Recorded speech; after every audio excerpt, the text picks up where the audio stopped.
এই যে বন্দরটা দেখতে পাচ্ছেন, এটা হচ্ছে গিয়ে বহুল আলোচিত স্বপ্নের পায়রা সমুদ্র বন্দর। এটা দেখতে পাচ্ছেন, এটা কিন্তু অলরেডি আপনার প্রথম জেটি কিন্তু হয়ে গেছে।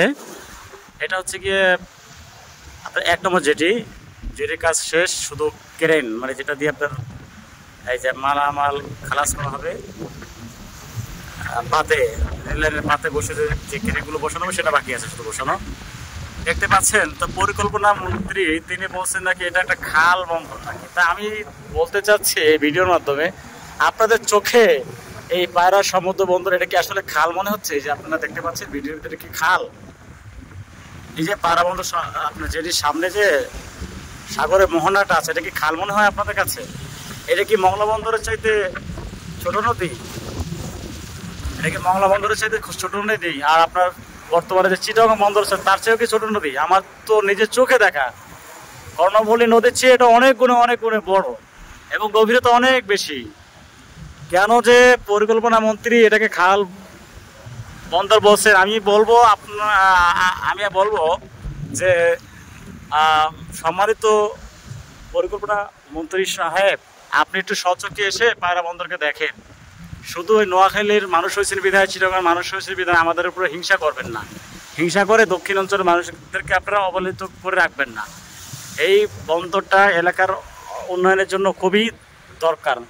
অলরেডি একটি যেটি হয়ে গেছে, এখানে যে বাকি জায়গা দেখতেছেন এগুলো কিন্তু প্রায় 15 থেকে 20 কিলোমিটার জুড়ে জায়গা, এগুলো সব সরকার নেওয়া হয়ে গেছে। এগুলো যদি হয় এশিয়ার মধ্যে সর্ববৃহৎ একটা বন্দর হবে।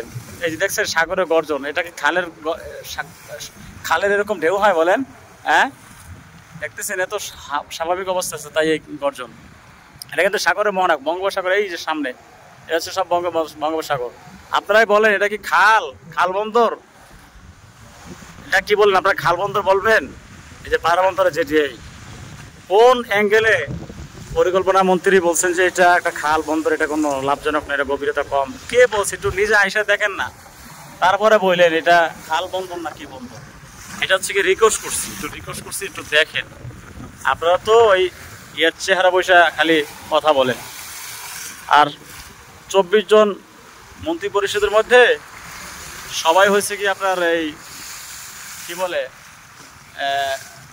14 জনই হচ্ছে কি চিটাগং বিভাগের। তাহলে তো তারা বরিশাল বিভাগের উন্নয়ন তো তাদের চোখে পড়বে না, তাদের ভালো লাগবে না।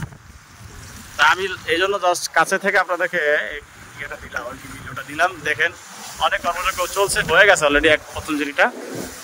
তো দেখেন এই সাগরে নদীর খালের কি এরকম ঢেউ থাকে বলেন তো? খালের এরকম ঢেউ থাকে?